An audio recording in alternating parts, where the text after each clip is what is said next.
नमस्कार. आज आपण इथे मनगणीची रेसिपी पाहत आहोत. ही एक पारंपरिक रेसिपी आहे.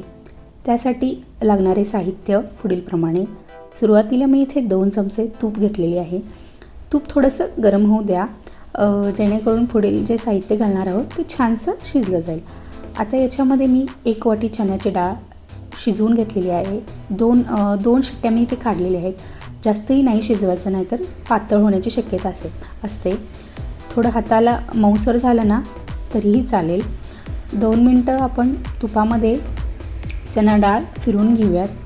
त्याच्यानंतर अर्धी वाटी मी इथे गूळ घेतलेला आहे, कारण माझा चणा डाळ 1 वाटी होता, त्यामुळे अर्धी वाटी मी गूळ घेतलेला आहे.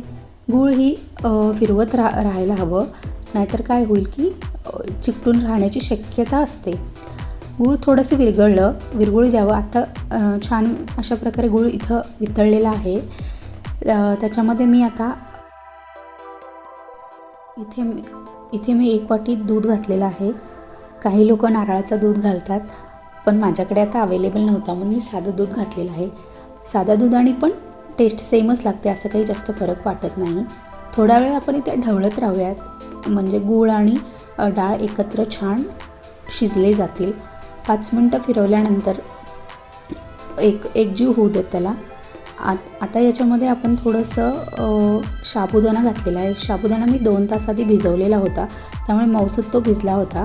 आता सर्व एकत्र करून थोडा वेळ आपण फिरवून घेऊयात. मिश्रण गरम झालं ना, त्याच्यामध्ये आपण थोडीशी वेलची पूड टाकूयात. याच्याने स्वाद खूप छान लागते.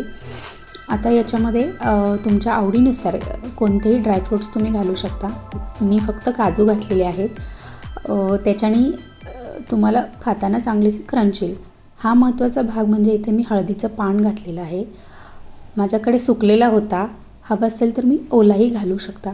एक उकळी येऊ द्यायची आहे. उकळी आल्यानंतर घट्टसर आपली खीर तयार आहे. थँक्यू.